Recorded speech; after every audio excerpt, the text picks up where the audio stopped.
A massive thank you to EA today for providing the opportunity to capture F1 2021 early for you guys.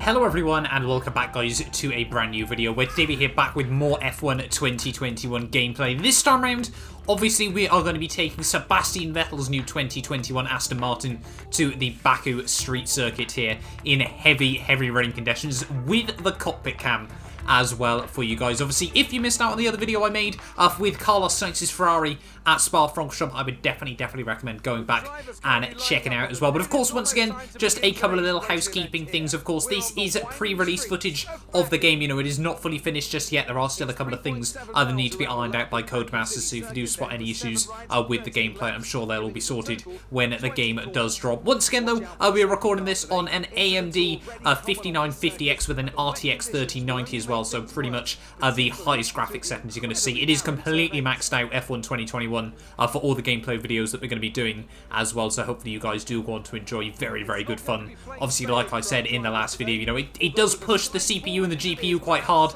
but obviously, you know, these are top spec cards and performance from obviously top spec parts as well from my computer. So yeah, really enjoying it so far. Obviously, if you want sort of my very first impressions of F1 2021, make sure you do go back and check out that Carlos Sainz video. It was very fun to make. You know, really enjoying playing F1 2021 so far here on the channel for you guys. And yeah, a massive thank you for obviously all the continued support. You know, if you aren't already, do make sure you get yourself subscribed as well. We're trying to hit 15,000 subscribers on the channel at the moment, so if it helps get one step closer to that, it would be greatly appreciated. But for this one though, Ferrari seem to be the team to beat as we head to Baku for this Grand Prix. There's Sainz and Leclerc on your front row there ahead of Bottas and Perez there. Hamilton and Verstappen 5th and 6th respectively. There we are, Sebastian Vettel P7 there ahead of Esteban Ocon there, and both McLarens rounding out your top 10 as well, of course. But yeah, this one though, obviously like I said, we're going to be seeing what the game is like in fully wet conditions. A very different handling experience, of course, to the dry. We're also going to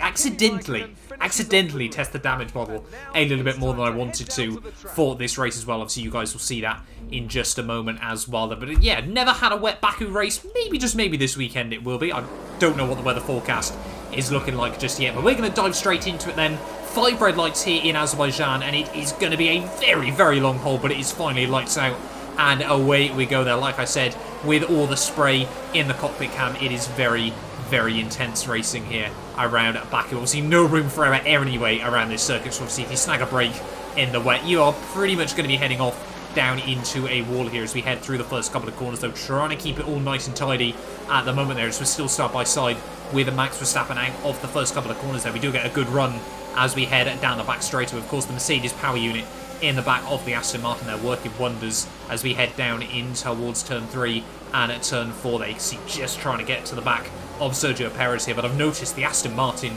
incredibly understeery. They're very difficult to judge what the car's going to do here. I can see why obviously Sebastian and Lance have tended to struggle with it at the start of 2021, obviously with the new regulations. It's a little bit all over the place, I'll be honest. This thing, very difficult to drive there. It's just, see, we get on the inside curve and it just chucks the car to the outside wall there. Luckily, we just about avoid the wall this time around there, as we're still wheel spinning in 5th gear here. Skipping on a little bit further as we head through the castle section of lap 1 there, trying just to make sure we don't hit the walls on the entry or the exit there. So easy to do, as we've seen Charles Leclerc do in the past. But again, so much wheel spin on the exits of the corner there. You know, we've really got to try and monitor the throttle inputs even more in these wet conditions there. And like I said in that Spa video that we did earlier on, you know, the AI very good on lap 1 there, as we again just make another small mistake there. A big kick of oversteer on the exit of the corner there. You know, these hybrids really do kick out a lot of torque as well there. So managing the wheel spin as Lando Norris goes up the inside, sits on the exit of the corner there, and that's going to allow Esteban Ocon, ever the opportunist in this race, to have a bit of a look up the inside there. Parks the bus through the final chicane there. Definitely not flat out in these torrential conditions as well as we head out the final corner. You can see all the spray all on the screen there, you know, all the water droplets as well do make it very difficult in a couple of places here as we head back down in towards turn 1. I did have one instance here, as you can just see that huge drop of water there completely means you cannot see where the brake markers are as we head back down in towards turn 1, as we've actually been tagged around, and that was actually Daniel Ricciardo. We're going to go look at that in just a second there, but that's actually damaged the rear wing there. You can see all the different parts of the car you can now damage on F1 2021 as well. They're massive overhaul from F1 2020. Let's just have a look back at that on the replay cameras there. You can see Lando Norris parks the bus, Esteban Ocon able to sneak up the inside as we head out of the final couple of corners of the lap there. They're going to go side by side once again, and like we said, down in towards turn 1 there. Everyone trying to battle it out for positions here. Can we try and get a run around the outside as we head back down towards turn 1? You can see Daniel Ricciardo just gets a bit too hot on the throttle there, gives us a big old squeeze, and unfortunately, just get completely turned around through turn 1. And yeah, like we said, is going to give us a little bit of rear wing damage, and is also going to send us right back to the rear of the field in this race there. So hopefully we're going to be able to get the car going once again there as we head back down in towards turn 2. And this, of course, won't help the balance at the rear end as well. Like I said, already struggling with the rear end of the car, trying to keep it in check in the early stages of this racer, and now obviously with the damage as well, it does make a bit of a difference. You know, it's not quite as bad as having the DRS stuck open in a Grand Prix, which of course is still a thing that can happen on F1 2021, but obviously it does just create that little question in the back of your mind about whether the back end of the car is going to stick through the corners or whether it is just going to get loose and lively behind you. As well, you can see now, obviously, trying to close it to the back of the likes of Nicholas Latifi and Kimi Raikkonen. They're still struggling with catastrophic understeer in a couple of places here as we just try and slowly but surely, you know, get a bit more confidence in the car, work out how bad that rear wing damage is. You know, curbs as well are something on F1 2021 you just can't seem to utilise in a lot of places like we've seen on F1 2020. You know, they really do affect and upset the balance of the car a whole lot more than we've seen in the past. I think that's going to be important for a lot of people as well on F1 2021, adapting to how different the cars handle. You know, engine braking as well, I've really noticed, isn't as big a thing as we've seen in the past, and I'm sure obviously down the line, after everyone else gets access and the setup gurus are really getting it, you just see talking about the engine brake, just nudging the wall with the outside rear wheel there as we head back down the hill to come towards the end of Sector 2 of Lap 2 here. And yeah, still at the moment trying to close back up the gap to Nicholas Latifi here. But of course, again, it's just about trying to enjoy the footage. You know, again, glorious 4K 60 FPS on F1 2021. You can see you can just about make out the FPS counter as well at the top top left-hand side, sorry, of your screens here. And it is pretty much holding a solid 60 at every single moment so far. You know, like I said, the RTX 3090, it gets pushed hard on F1 2021, but it does still just about come out on top in pretty much every situation so far that I've thrown at it on F1 2021. Of course, if you haven't quite got, you know, top-end cards still, obviously 1080p I think will still be what a lot of people are playing this game in. You know, it does still look absolutely stunning as well for you guys, but you know, for me, 4K is always the way we play these games. You know, it's all the content I make as well for you guys as well. So once again, you know, make sure you crank up the graphics settings. It's still just kicking out the back end in so many situations as we head through lap 3 here. See, now all over the back once again of Nicholas Latifi in this Grand Prix, but again, the dirty air on F1 2021 seems to make an even bigger difference than we've seen in the past before. You know, it was quite a prominent thing as, again, you cannot attack that curb. I don't know why I keep trying to in this Grand Prix. It's just not happening for me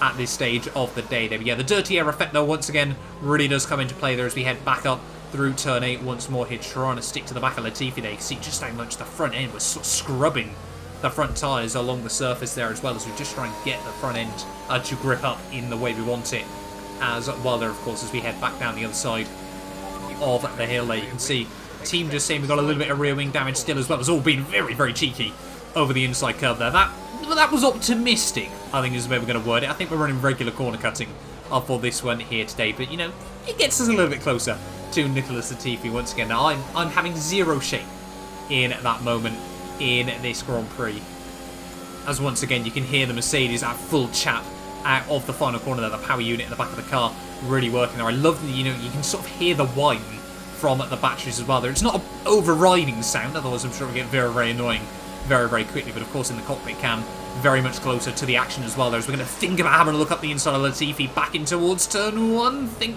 better of it though, just can't quite get the nose there as we have a big old slide once more at the first corner. I do find, you know, still on F1 you can hold the car at a bit of an angle when you need to. Well, I say when you need to, when you try not to get it to spin around on you.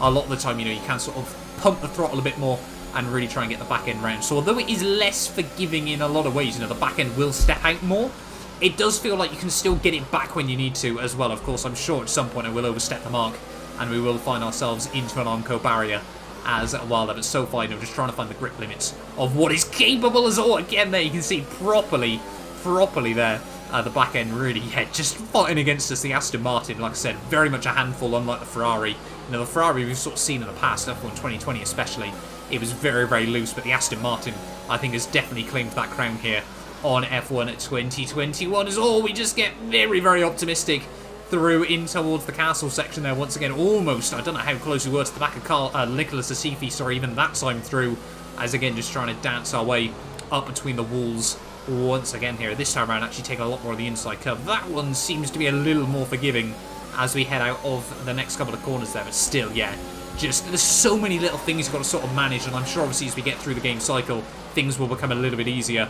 But of course, still early stages of the game. You know, Hamilton, new fastest lap of the Grand Prix. Are we now going to be able to get a run on Latifi? I thought about having a look up the inside through there, but thought better of it as we head through the final chicane of the lap. They're actually just skimming the inside and the outside wall on the exit there. Luckily, that time around, I think it was just tyre face to wall contact there, so no front wing damage done as well. But are we actually going to be able to make an overtake once more in this race there? Latifi's going to go defensive on us. Obviously, Mercedes power in the back of both of these cars, but we do get clean around the outside of the Williams man there as we head back down through turn one. They're just skimming the inside curve there, and that's going to really force us out wide towards that outside wall once again. And obviously, of course, in cockpit cam, it can be a little bit disorientating. You know, cockpit cam isn't my go-to on the F1 games. You know, I might do a cockpit cam series on F1 2021. I've got a couple of things planned, obviously, further on down the game's life cycle once again there. But, you know, it is such a different experience, so much more intense. You know, I do really enjoy it. Obviously, I might at some point as well remove the halo as well. I don't find it too off-putting on F1 2021. You know, it's not as bad as it has been, in my opinion, in F1 2020. But, you know, certainly still very, very difficult to try and get the hang of. And obviously, there are some set situations where it can be still very, very difficult. I remember back on F1 2018, I made a video in the Haas car, I think it was, around Spa. And obviously, you just couldn't see a rouge until you were pretty much halfway through it there, just because of the angle the halo was at really did get in the way there. It's again heading back through the castle section for the final time in this Grand Prix now, trying to get up to the back of Kimi Räikkönen here. Are we going to be able to get close enough to potentially go for a move down towards the start-finish line here? We've got to stick really with him out of these final couple of corners of Sector 2 here. You know, we might just try and gamble it, try and take this corner flat. We've been lifting all the way through this race, and yeah, that time round, just about able to keep it flat out there. I must admit, got very, very scared in that situation there. Just taking a bit of curb. Oh, a big kick of oversteer again. Every time it surprises me still how on earth we were able to keep it pointing in the right direction for most of this race there. Valtteri Bottas, though, is going to come through for the race victory. We run a little bit wide as we try and give ourselves the best run through the final couple of corners here. Is it going to be completely flat out? I don't think this second part is going to be again there as we just nick the wall out of the final corner. But can we get a big old run on Kimi Räikkönen down towards the start-finish line here? It is going to be a drag race down towards the line between myself and the Finn there. We're gaining. Is it going to be close enough, though, as we get towards the line? Unfortunately not. Kimi Räikkönen just holds on to P18 there at the end of the day. But, I mean, despite being right at the very back, that was still another really, really fun race to do here on F1 2021. It is Pierre Gasly who picks up your driver of the day for this one here today as well. But yeah, that was incredibly good fun.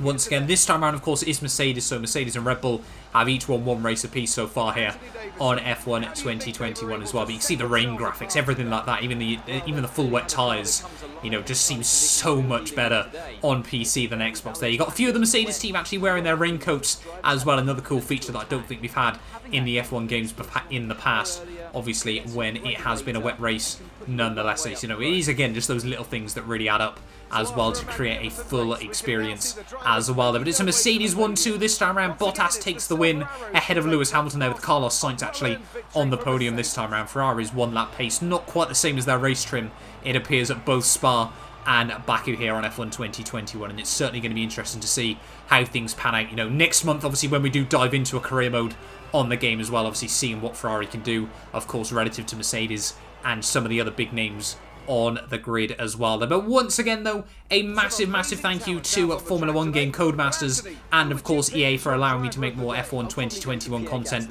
for you guys. Like I said, there will be one more video that will be going live tomorrow as well. So obviously, if you guys do want to check that out, make sure you do get yourself subscribed as well for more F1 2021 content as well. But yeah, a massive, massive thank you for the continued support on the channel. You know, if it weren't for you guys, of course, we wouldn't be granted these opportunities as well. And yeah, we'll be back very, very soon with more F1 2021 content.